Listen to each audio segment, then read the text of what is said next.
There's a village in the north, hidden between dense woods and misty hills. Maps forget it, travelers avoid it, and even the wind seems to carry warnings. They call it the Hollow. It isn't on any map, not truly, but it exists all the same. And if you linger there too long, it finds you. I arrived in late October, when the fog draped the hills like wet silk, and the air tasted of earth, decay, and something sharper, almost metallic.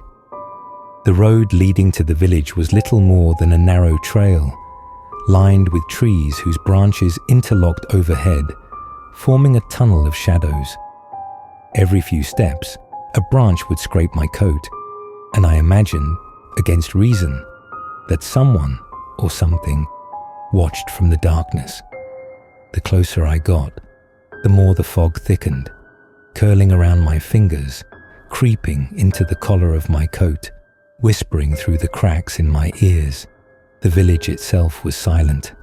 Houses leaned together like tired old men, their roofs sagging under the weight of years. Windows were shuttered, doors tightly closed, some with strange markings etched into the wood, crossed lines, circles, and shapes I could not name.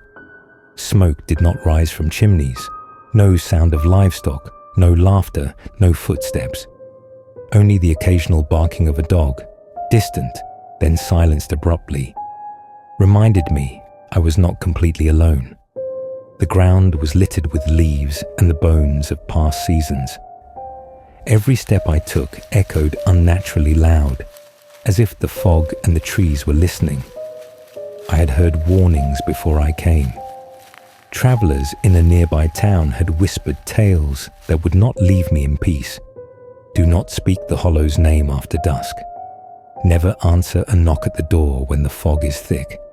And whatever you do, never follow the children into the woods. I laughed at these warnings. Travelers always exaggerate after all. But even as I dismissed them, a chill brushed against my spine, subtle and insistent, as if the air itself disagreed. That evening, I wandered the village. The streets were narrow, winding, paved with stones uneven from age and neglect. Faded signs hung crooked, creaking in the wind, some swinging despite the stillness of the night.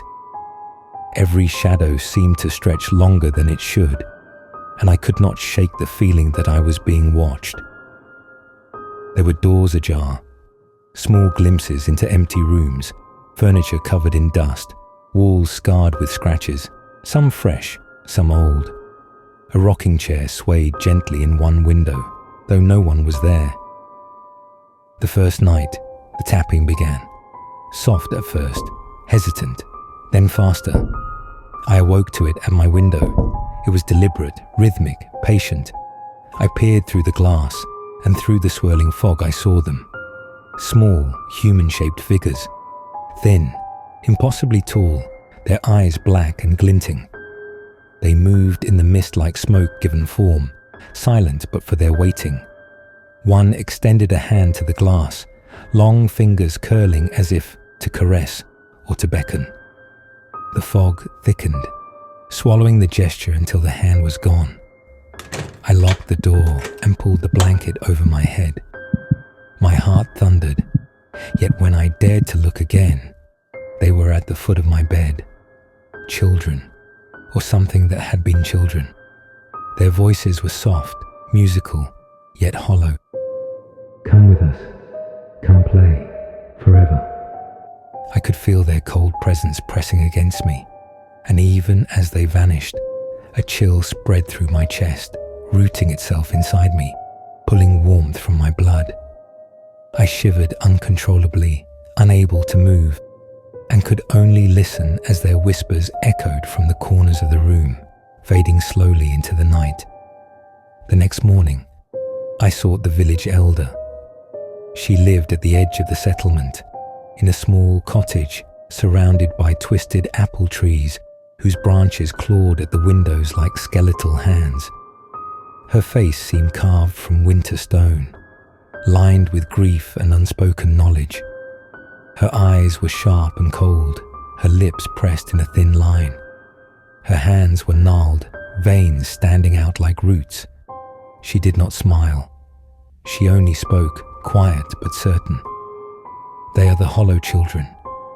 We buried them long ago, but the Hollow will not let them rest. It hungers now. It wants the living to join them. You should leave. But if the Hollow has chosen you, you cannot escape. I tried to leave that morning, but the forest had other plans. Paths I had walked the day before twisted and bent unnaturally.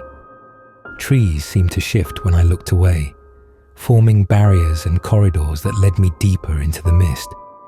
The fog grew thicker, curling around my ankles, climbing my legs like cold fingers. Whispers surrounded me, gentle at first, then insistent, echoing from every direction. Hands brushed my shoulders, fleeting and cold. Shadows darted between the trunks, too quick to see, too close to ignore.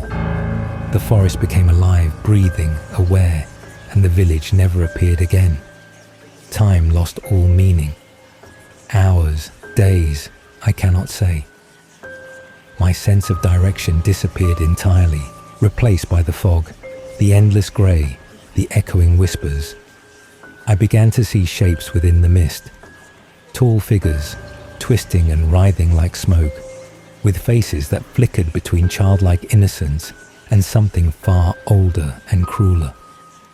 Sometimes I caught glimpses of eyes glowing faintly red, peering from hollows in the trees. Sometimes I thought I heard laughter, not the sweet laughter of children, but a cold, hollow sound that made my stomach turn. Eventually, I stumbled into a clearing I had not seen before. At the center stood a hollow tree, blackened and split as if struck by lightning, though no storm had passed. From within its dark cavity came faint giggling, low and terrible. The children's voices. They called my name again, urging me closer. Shadows swirled at its base, twisting and writhing, forming shapes that were almost, but not quite, human. I wanted to run, but my legs would not obey. The hollow had rooted itself inside me, binding me to that cursed place. I write this now on scraps of paper I found in a ruined shed, hoping someone will read it. If you have found this note, know that the hollow has claimed me. The village has disappeared, swallowed whole, and the children wait. They will come for anyone who dares wander here. The fog will not let you go. It remembers all who enter. I am already lost. Soon, if you linger, you will be too. There is no escape.